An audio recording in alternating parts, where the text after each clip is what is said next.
can see what havoc would be played to the views of such a people.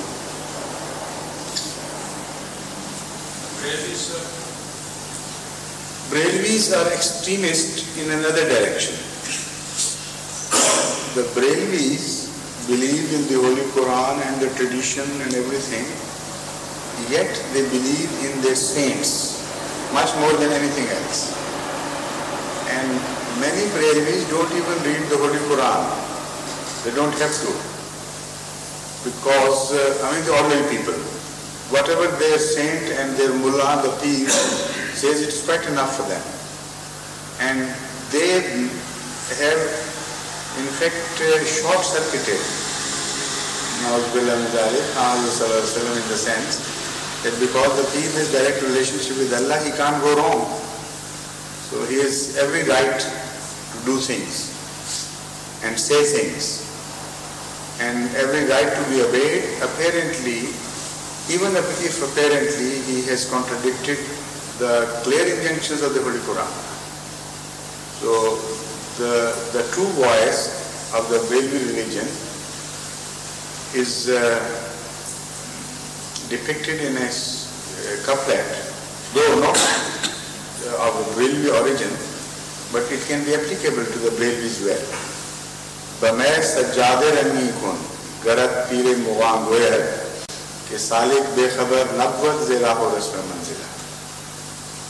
If the pire mugham, the one who sells the wine, and the old one for that matter, there were great old experienced people who were called Sati, and the next step higher to a Sati was Pir Mugham, the great old man of this world of alcoholics.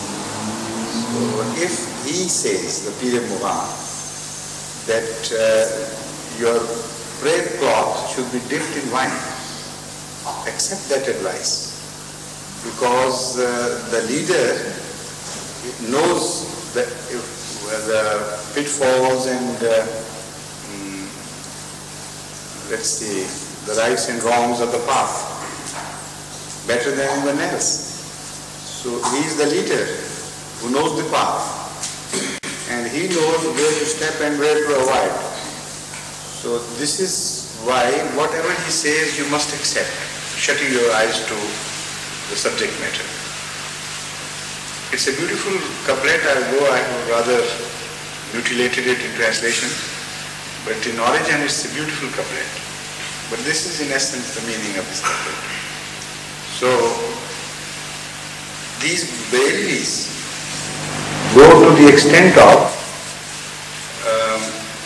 even ignoring clear injunctions of the Holy Quran, because they say that Pir Mugham said that. This is why gradually they have shifted to idolatry, and very clear idolatry for that matter. There is absolutely no doubt about it. You will find them prostrating before the graves. If you go to darbars of Data Gand Baksh, you will see people prostrating before the grave and crying and begging of the dead Data to give them this and that. And similarly, old people who have died centuries ago, they are attributed things which are absolutely unacceptable to the clear Islamic teaching. So much so that they are hostile to the teaching of the Holy Quran. For instance, Hazrat Sayyid Abdul Qadir Jilani is known to have performed things which, according to no tradition, Hazrat Sallallahu Alaihi Wasallam ever came near performing, never claimed of these things. It is said that once a boat capsized in the river, and an old lady's son, who was just recently married or perhaps was in the process of going to bring his bride with all the barat and things. Everybody, including that son of the lady, got drowned.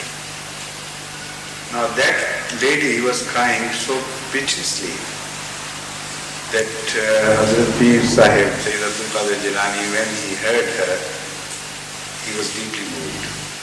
And he asked her what was the matter, what had hurt her so deeply, and she was wailing, in such a manner that it is intolerable for people to listen.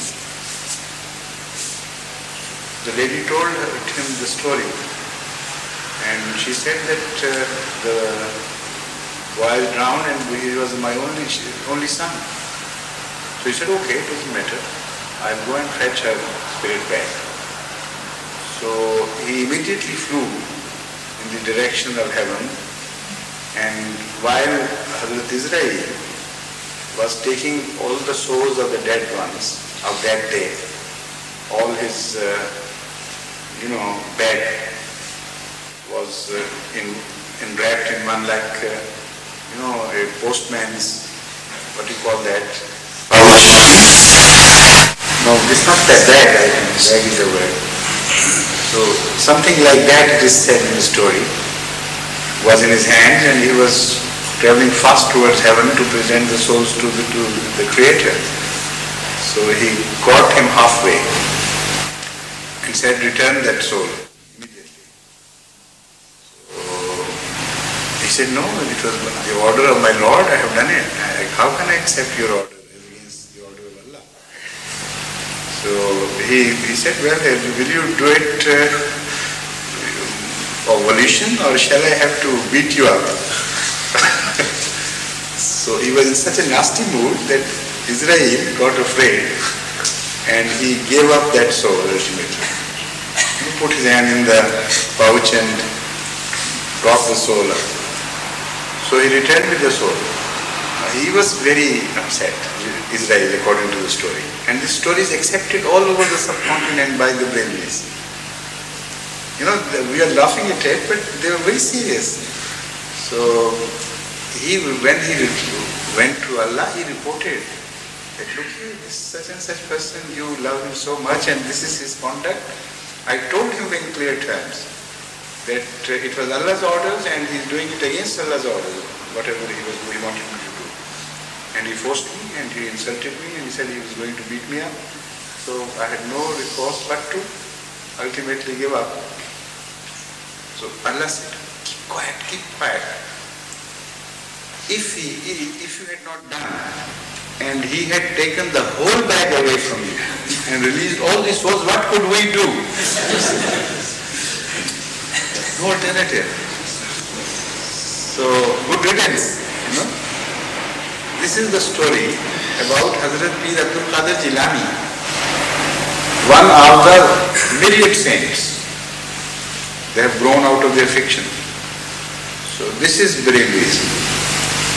And they consider these Ahle Hadith, they always call them Wahhabis, to be the worst people on earth. And they believe that they are not Muslims, much more, and this is in writing, much more non-Muslims than Ahmadis could ever be. And their fatwa against them is so severe that one of their not very well known, but I think the one leader, Maulana, what was the name? Ahmad Raza Khan. Maulana Sayyid Ahmad Raza Khan Sahib Barelvi. I have read his writing on this. He says these Wahhabis are such pakka kafir that it is out of question for you to say your prayer behind them. Even they must not be permitted to say their prayer behind you. To visit their mosque is out of question, of course, but to permit them to enter your mosque is a great sin. Not to mention other relationships. You can't even say Assalamu Alaikum to them. If they say Assalamu Alaikum, turn your face and don't answer it. To attend their marriage ceremonies is out of question. To go to them in sympathy and commiseration if somebody has died